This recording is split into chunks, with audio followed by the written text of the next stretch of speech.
People said Eneka could sell 500,000 large pots of Akara per day.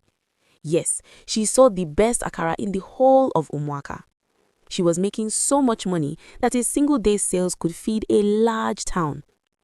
People loved patronizing her not only because of her backside, but also because she made sumptuous Akara. Eneka made lots of money. People would stand in line from 3 a.m. just to be able to get her Akara. She had people drooling over the spice of her Akara. People would walk from other communities just to get a taste and would stay till late at night. Some even stayed for days and still hadn't tasted her Akara. Her name and her Akara spread far and wide. No one suspected a thing. No one knew where Eneka lived. All they knew was that she sold Akara close to the community church. Eneka lived in a mortuary. Yes, a mortuary. She had made enough money to buy the most expensive house in Umuaka or even in the city. Yes, she was that rich. Why did she live in a mortuary? Nneka slept in the mortuary to boost her business. She went that far.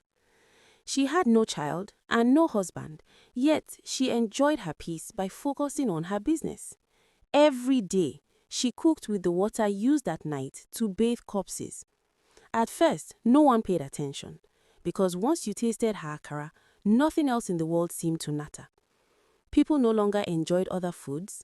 They ate Akara with bread, Akara with akamu, all day and all night. It was as if both parents and children were bewitched. Those who had not tasted her Akara shouted at their children who were already obsessed with it. No one had savings anymore. It felt like an addiction. The king of Umuaka decided to taste this very hyped Akara. He bought a large quantity for everyone in the palace. Can you believe that no one in the palace ate any other food for 4 months, including the king of Umuaka, until the priest decided to step in for cleansing? He spent every kobo he had buying it until he looked like a big fat pig. King Namdi. Young boys and girls stole just to be able to eat Nneka's Akara. Nneka got the hint and increased the price of her balls of Akara. The rise in theft became a serious concern to neighboring communities as well. They decided to step in with broad investigation. Nneka succeeded in bewitching the entire community with water washed from dead bodies. The police came to investigate but found nothing in her custody. Aha! She hid well. Some people, however, were still not convinced. Timo decided to take it upon himself to uncover the truth. Maybe there will be a different story. He began patronizing Nneka more than anyone else. He never ate the food in her presence. Instead, he bought in large quantities, started buying her gifts, and spent every evening with her.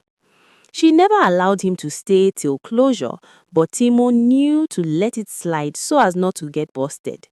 Nneka did not, even for once, suspect a thing. Timo even assisted her with making Akara. At first, he noticed the water, but didn't want to think too much about it. He went further to secretly investigate. When he asked her about it, she said the water was from the kitchen. He decided to follow her home, where he discovered the true source of the water. He couldn't believe his eyes. He fainted. Nneka used the water used in bathing dead bodies to cook. When Timo found her washing dead bodies in the same bucket she used to make Akara, he fainted. Nneka heard the noise and rushed out, then dragged him inside. She tied him to a pillar as he begged for mercy. Nneka went back to her business while Timo was left starved, bound, and surrounded by dead bodies. Her business continued as usual. No one suspected a thing. At night, she returned to the mortuary to feed him the same Akara. He was too weak to resist. This went on for weeks until his colleagues, whom he had confided in, decided to trace him using his last text message. They went to the Akara stand but did not find Timo there. They asked around, but no one seemed to know where he was or even who he was. It was as if everyone had lost the memory of Timo's existence. They went further to visit cemeteries linked to the location of his last call, but they still did not find him. The case became serious, and his image was posted everywhere in Umuaka. Months passed, and he still wasn't found. Nneka had caged him, patiently waiting for his death so she could wash his body too. Nneka had caged him, patiently waiting for his death so she could wash his body for Akara. She was that brutal.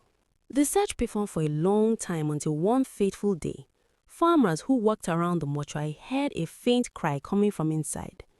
Fear gripped them at first, but they decided to beat the odds and enter. What they saw was unbelievable. The number of bodies scattered around, and even people still alive, slowly dying of malnutrition. They ran out to get help, but the security guards in disguise working for Nneka caught them and locked them up. Nneka returned home to a new bundle of joy. The farmers begged for mercy as she locked them in her inner room, while she served the security guards her special meal, Akara. And yes, the security guards ate her Akara every day. The families of the captured villagers went to the police for help and were assured that the matter would be handled.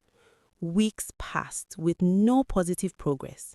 It was as if the mortuary was invisible, at least to the police, because no progress was recorded.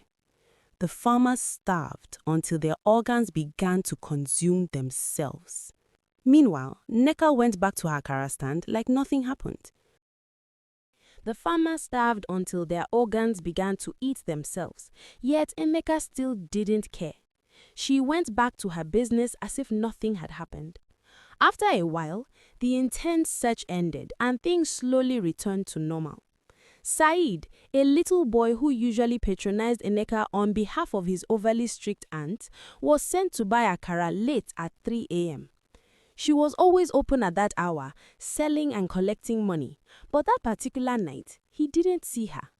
Confused, Saeed decided to follow the familiar path where he used to see her during the day while playing football. Along the way, he unexpectedly met some police officers. He told them what he knew, and they decided to follow him. They were led straight to the mortuary. When they raided the place, they were met different bodies, skeletons, and even living humans who had been caged there for a long time.